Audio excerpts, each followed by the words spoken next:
England's centrally contracted players have more or less been allowed to go and play in franchise competitions around the world when they've wanted to and when they've been fit. And the NOCs have been, non-objection certificates from the ECB, have been, I think, generously awarded.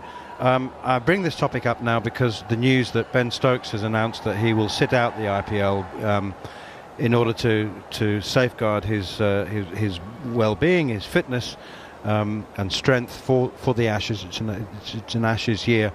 And there has been talk now, hasn't there, of the ECB being stricter with the issuing of NOCs and not allowing players to play year-round and to exercise an element of control. Goughy, for most of my career, I think players have been hard done by administrators, and certainly for the century before that, they were chattels to be used as by administrators. Do you think that the situation has moved slightly too far the other way, that players are now exercising too much control? Yeah, I would say so. Money talks, and I think the players now are earning money that they should have been earning a long time ago. I really do.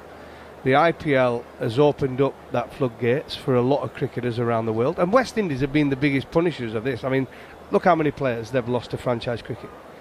Their team, imagine what their team would have been like 5, 6, 7 years ago, and even look at all the tournaments, how many West Indies players go into it and dominate, right? Whether it be Pollard, whether it be Dwayne Bravo, whether it be Russell, whether it be Fabian Allen.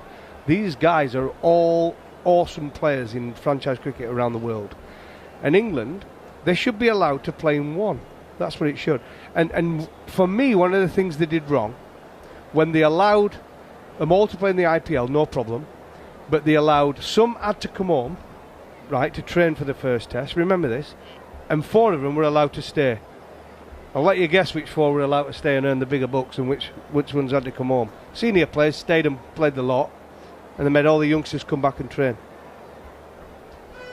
Your thoughts, Bumble? Well, players will decide. The players will decide whether, we talk about the ECB and one thing or another, where a player will decide where I am earning my money.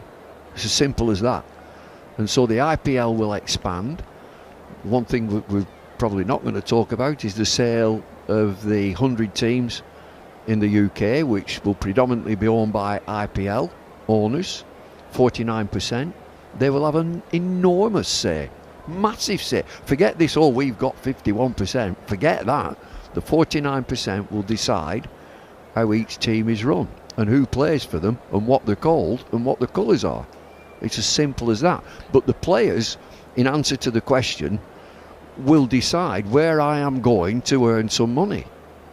And they'll maximise. Of course they will.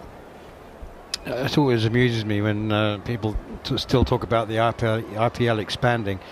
It has already expanded. There's 5 IPLs. There's one in the Caribbean. There's one in the United States. There's SA20 is 6 out of 6 IPL teams. And it's inevitable that they will dominate the 100. And of course, with the sale of the 100, I chuckle when you hear, I suppose it's the party line that, nothing will change. Are you having a laugh? Nothing will change. I'm going to give you X million pounds. I'm a benevolent society. Of course it'll change. It will change unbelievably. Clubs are saying, nothing will change. It'll be exactly the same. You are having a laugh. I've seen it firsthand. I know. Goughy, we've only got a minute or so before we have to break, and then you're making notes furiously there, so you need to say what you're about to say. No, I'm not making notes. I'm just doodling, because he's exactly right.